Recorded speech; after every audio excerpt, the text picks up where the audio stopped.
50 marks और mains PPSC में एक बहुत बड़ा परसेंटेज आप लिख के नंबर लाने वाले हो, तो आप कैसे लिखोगे, कितने कम शब्द में लिखोगे और टाइम के मैनेज से रखते हो, ये प्रैक्टिस है। तो accurate, brief and clear, ABC of writing. तो मैंने क्या कहा, ABC of thinking, ABC of listening, ABC of speaking and ABC of writing. सबसे पहले ये समझना है कि जो प्रिपरेशन है उसमें जो पहली और सबसे इमीडिएट बात क्या आती है, पढ़ना है, पढ़ना है, पढ़ना है ना। सबके दिमाग में आता है ना, क्या पढ़ना है, कितना पढ़ना है। ये ओनली 20% ऑफ आपका वर्क है। बहुत बढ़ा दूंगा 25%। 25% चीज़ को जो सोचता है आप में से सिर्फ हम पढ़ते जाएं, किताबें बढ़ा लें, मटेरियल बढ़ा लें, वो आप 25% प्रिपरेशन कर रहे हो। वो पढ़ना आपका किसी काम का ही नहीं है यदि आपने उस पर रुक करके सोचा नहीं तो, है ना। अध्ययन, मनन, चिंतन। तो सबसे पहले आपने पढ़ाई की, पढ़ने के बाद एक किताब पढ़ लिया, फिर आगे पढ़ गए, फिर आगे पढ़ गए, नहीं चलेगा काम। आपके स्टाइल क्या होना चाहिए, 2 घंटे यदि मान लीजिए एक स्लॉट बनाया पढ़ाने के लिए, तो उसमें आपको क्या करना चाहिए, 1.5 घंटे आप पढ़िए, ध्यान से पढ़िए, अंडरलाइन करके पढ़िए, एक एक सेंटेंस को समझते हुए आगे चलिए, और दिमाग में हमेशा क्वेश्चन और सिलेबस को रखिए कि प्रीवियस के क्वेश्चन क्या है। उसके बिना पढ़ना मत शुरू कीजिए।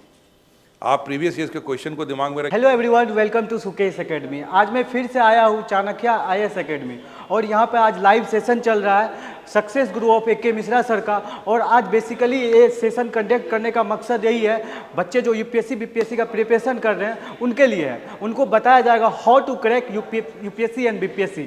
आप कैसे क्रैक करें, आपकी रणनीति क्या होगी प्रिपरेशन के दौरान, तो सारे कुछ आज इस वीडियो में आपको बताया जाएगा। यदि आप UPSC BPSC का प्रिपरेशन कर रहे हैं तो आपके लिए वीडियो बहुत ही यूजफुल होने वाला है। तो आप ये वीडियो को पूरा जरूर देखें। और एक खास बात आपको बता देते हैं, इनॉग्रेशनल ऑफर चल रहा है यहाँ पे कुछ, जो कि मेरा नेक्स्ट वीडियो में बताया मैंने। वो वीडियो का डिस्क्रिप्शन में आपको लिंक मिल जाएगा, आप वहाँ पे देख सकते हैं। 20 to 25% डिस्काउंट भी मिल रहा है। और बात करें तो टेस्ट 368 BPSC का फ्री चल रहा है, बिल्कुल फ्री ऑफ कॉस्ट है। तो आप कहीं से भी हैं ज्वाइन कर सकते हैं। तो आप पूरा डिस्क्रिप्शन में वीडियो देखना चाहते हैं तो मेरा लिंक डिस्क्रिप्शन में दिया हुआ है, मेरा पहला वीडियो का, तो वहाँ से आपको पता चल जाएगा। सबसे पहले ये समझना है कि जो प्रिपरेशन है उसमें जो पहली और सबसे इमीडिएट बात क्या आती है, पढ़ना है, पढ़ना है, पढ़ना है ना। सबके दिमाग में आता है ना, क्या पढ़ना है, कितना पढ़ना है। ये ओनली 20% ऑफ आपका वर्क है।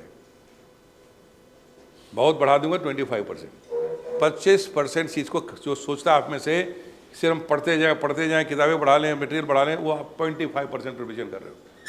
वो पढ़ना आपका किसी काम का ही नहीं है यदि आपने उस पर रुक करके सोचा नहीं तो, है ना।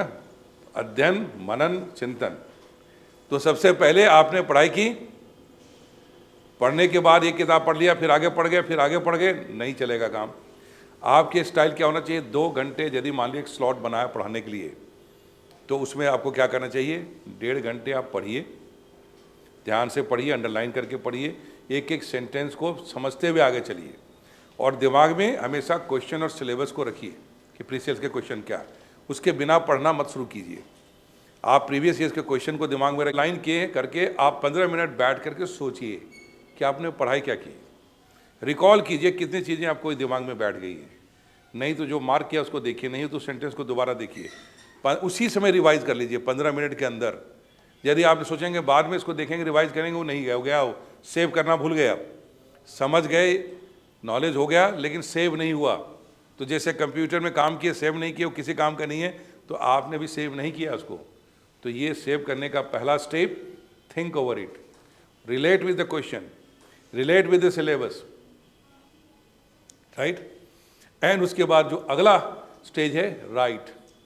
उसी समय आप उसके ब्रीफ नोट बना लीजिए कि आपने क्या पढ़ा और आपको क्या और समझ में आया, और एडिशनल पॉइंट आपको क्या समझ में आ रहा है, आप उसी समय उसका नोट बना लीजिए। तब आपका काम वो कंप्लीट वहाँ होगा। और साथ साथ में बोलने की आदत भी डालिए।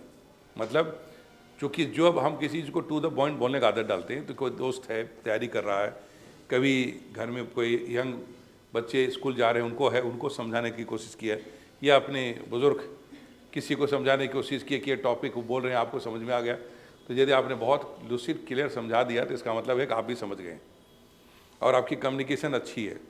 तो बीच बीच में ये भी चेक करना चाहिए। तो जब ये चारों स्टेजेस से गुजरेंगे तो इसका मतलब है कि हमारी मैच्योरिटी बढ़ती जा रही है, हमारा सब्जेक्ट का स्ट्रेंथ बढ़ता जा रहा है। और हफ्ते में एक दिन जो पढ़ाई कर रहे हैं उसका एक दिन सिर्फ रिवीजन का होना चाहिए कि हमने क्या रिवीजन किया, क्या चेंज लाए, क्योंकि उसमें और भी कई चीज़ पढ़ेंगे, एडिशन करेंगे, करंट अफेयर जुड़ेगा, तो उसमें हमें ऐड करते जाना चाहिए। तो हफ्ते में एक दिन हमारा रिवीजन का होना चाहिए। ये आदत शुरू से नहीं रहेगी तो गलती क्या करेंगे, ये एग्जामिनेशन के दिन में जो 2 घंटे का टाइम मिलता है, 9 से 11 मान लो प्रीलिमिनरी एग्जामिनेशन है, तो आप लोगों ने भी गलती की होगी और बहुत स्टूडेंट को देखेंगे कि मोटे मोटे थैले लेकर के रिवीजन के लिए वहाँ एग्जामिनेशन हॉल में पहुँचे हुए हैं। हंसने वाली बात नहीं है कि ये पूरे साल तो रिवाइज हुआ ने 4 पन्ने का, जो 2 घंटा आराम के लिए मिला था, माइंड को सेट करने के लिए कि रिलैक्स करोगे, उस समय आप खाना खा रहे हो और पढ़ रहे हो। तो पहले समय में क्या कर रहे थे आप? If you cannot do the work in last 1.5 year, वो तो समय रेस्ट करने के लिए है, उसमें तो कुछ भी नहीं करना चाहिए। उसमें तो अपने पावर नैप टाइप लेनी चाहिए, रिलैक्स करनी चाहिए, रिवाइव करनी चाहिए एनर्जी, ताकि जो अगला पेपर हमारा और अच्छा हो, एफिशिएंट हो। लेकिन बस में जा रहे हैं तो पढ़ रहे हैं, ऑटो में जा रहे हैं तो पढ़ रहे हैं, मैदान में बैठ के पढ़ रहे हैं, ये सब एंक्सियसनेस, एंग्जाइटी कहलाता है। It has no value in your real self. Real तरीका ये कहता है कि अपना टाइम मैनेजमेंट ऐसा रखेंगे कि लास्ट के 1 हफ्ते तो कुछ भी पढ़ने की जरूरत नहीं, 1 महीने से पहले स्लो डाउन कर देंगे, सिर्फ प्रैक्टिस करेंगे, तब जाकर के उसको बनेगा। Smart time management, time management, इस पर मैंने एक वीडियो भी बनाया, आपको मिल जाएगा यदि आप चाणक्य के यूट्यूब चैनल में जाएंगे। मैं इसको कहता हूँ 8+8+8 फार्मूला। आप यदि ये फार्मूला अडॉप्ट करेंगे तो 9th आवर की जरूरत नहीं पड़ेगी। वो क्या है? 6 से 8 घंटे आप सोइए, एकदम घोड़े गधे बेच के सोइए। उसमें कोई सिलेबस को रिवीजन मत कीजिए, टुकड़े टुकड़े में भी मत सोइए कि 2 घंटा सोया, 1 घंटा पढ़ लिया, फिर 1 घंटा पढ़ा, 2 घंटे सो गए। नो, यदि ऐसा करेंगे तो आपका दिमाग या तो जाग नहीं रहा है या पढ़ भी नहीं रहा, क्योंकि माइंड की फ्रीक्वेंसी सोने की अलग है, लर्निंग की अलग है। लर्निंग जो करते हैं अल्फा फ्रीक्वेंसी में करते हैं, और जब हम सोते हैं उसमें क्या है, बीटा में एक्शन करते हैं, अल्फा में लर्निंग करते हैं, एंड आगे जाकर के गामा में हम जा कर के सोते हैं, उधर गामा और थीटा में उधर, राइट। तो इसलिए आपको उस फ्रीक्वेंसी में मिक्सिंग नहीं होनी चाहिए। आपको लर्निंग की फ्रीक्वेंसी में तो लर्निंग कीजिए। इसलिए मैं ये सलाह देता हूँ कि 6 से 8 घंटे आप सोइए। तो मान लीजिए 8 घंटे में नींद पूरी हो जाती है यदि अच्छी, 8 घंटे से ज़्यादा सोना पड़ रहा है तो इसका या तो आप लग्जरी में हैं या आपको सोना आता ही नहीं है। अब कह रहे हैं सर सोने में तो हम बहुत बहादुर हैं तो सो जाते हैं। नो, 8 आवर्स का मतलब है कि you have given A commit command, तो बॉडी रिट्रीव करता है, पूरा एनर्जाइज करता है, और जो हम पढ़ते हैं वो मेमोरी को उसमें सेव करता है। तो वो आपको टाइम देना होगा। तो उसका टाइम डिफाइन रखिए कि आपको 12 से 6 के बीच में सोना है या 12 से 7 तक ना है, कभी 8 तक जाना, मैंने 6 इज़ मिनिमम, 8 इज़ मैक्सिमम, 6 से 7 के बीच में करिए। ये हो गया आपका, क्या हो गया, सोने का टाइम। उसमें से फिर आपके पास 6 से 8 घंटे एक्शन के लिए नॉर्मल, खाना पीना, एक्सरसाइज करना, लोगों से बात करना, दोस्तों से बात कर, एनफ टाइम है। वो आप 6 घंटे में ख़त्म कर सकते हैं, बहुत ज़्यादा चाहते हैं 8 घंटे। लेकिन उसके बाद जब 8 घंटा क्रीम बचेगा आपके पास, उसमें कोई डिस्ट्रैक्शन नहीं, वो 8 घंटा आपका 100% पढ़ाई में जाना चाहिए। 2-2 घंटे का स्लॉट बनाइए, 3-3 घंटे ऐसा कॉन्सेंट्रेट करें। उधर आप सोने वाले में 1 घंटा काट लीजिएगा तो इधर बढ़ जाएगा। जो दिन का और एक्स्ट्रा टाइम है उसमें काटे तो 8 से 10 घंटा आपको पढ़ाई का आराम से मिल जाएगा। लेकिन इसमें डिसिप्लिन बहुत ज़रूरी है। ऐसे नहीं कि आज पढ़ाई की और कल हम फिर घूमने निकल गए, टाइम पास कर रहे हैं। कंसिस्टेंसी नहीं है, कंसिस्टेंसी नहीं है, निरंतरता नहीं, तो फिर काम नहीं आएगा। आपको कई चीज़ें छोड़नी भी पड़ सकती है। सोशल मीडिया से रिजर्व रहिए, लिमिट करिए। आप बहुत सारे दोस्त हैं आपको अट्रैक्ट करेंगे, चलो आज इधर जा रहे हैं, आज उधर जा रहे हैं, आज तो शादी में जा रहे हैं, आज तो डांस हो रहा है, चीज़ उसके लिए जीवन पड़ा है, अभी छोड़ दीजिए। आप इंटरटेनमेंट करनी है, अपना हॉबी प्रैक्टिस कीजिए, म्यूज़िक है, डांस है, जो अपना करिए। वंस ए वाइल लोगों से भी मिलिए, कोई दिक्कत नहीं है। घर परिवार, उन सारे लोगों से आप दूर रहिए जो आपके टाइम किलर हैं। And make a proper action plan, ऐसा एक्शन प्लान जो कर सकते हैं। पढ़ने की ताकत 4 घंटे बना लिए, 6 घंटे का रूटीन नहीं होगा, शरीर थकेगा, मन थकेगा। मेक ओनली दैट, शुरू में यदि 2 घंटे कंसंट्रेशन बनता है या 1 ही घंटे बनता है, 1 ही घंटे पढ़ो, छोड़ दो, 5-15 मिनट का ब्रेक लो, फिर से पढ़ो। लेकिन में आपका मोटिवेशन लेवल डाउन होगा, हर दिन आपको डाउट क्लियर होगा कि मुझसे नहीं हो पा रहा है। तो दोनों चीज़ें, एक तो टाइम का और साथ साथ एक्शन प्लान, वो भी आपको ध्यान रखना है कि ऐसा एबनॉर्मल प्लान नहीं बनाओ जिसके कारण से आपको समझ में नहीं आ रहा है। ठीक है, करनी है वो है ऐसा करते करते आदमी अटैच हो जाता है, आसक्त हो जाता है। लॉर्ड कृष्णा ने, भगवान कृष्ण ने कहा detachment is a very big power. कई बार मन में सवाल होता है कि भाई लक्ष्य के बारे में आपने कहा सर का फोकस रहो, फिर डिटैच कैसे होंगे? लक्ष्य के ऊपर फोकस रहना एक बात है, और लक्ष्य को प्राप्त करने के लिए जो बेचैनी है वो एकदम अलग बात है। मान लीजिए पर्वत की चोटी पे जाना है, वो हमारा लक्ष्य है, पहुंचेंगे कैसे पहुंचेंगे, नहीं पहुंचेंगे तो क्या होगा, इतने लोग नहीं पहुंच पाए तो हम भी नहीं पहुंच पाएंगे, हम भी गिर जाएंगे, मर जाएंगे, ये सब बेचैनी है। ठीक है, इसी को कहते हैं आसक्ति। मैं इसको लव के लैंग्वेज में समझाता हूँ तो आपको भी कहेंगे, कहते हैं कि अटैचमेंट नहीं है तो प्यार नहीं। मैं कहता हूँ जिसका अटैचमेंट हो गया उसका प्यार खतरे में। Live in positive environment. अपने अराउंड हम अपने वातावरण के प्रोडक्ट होते हैं।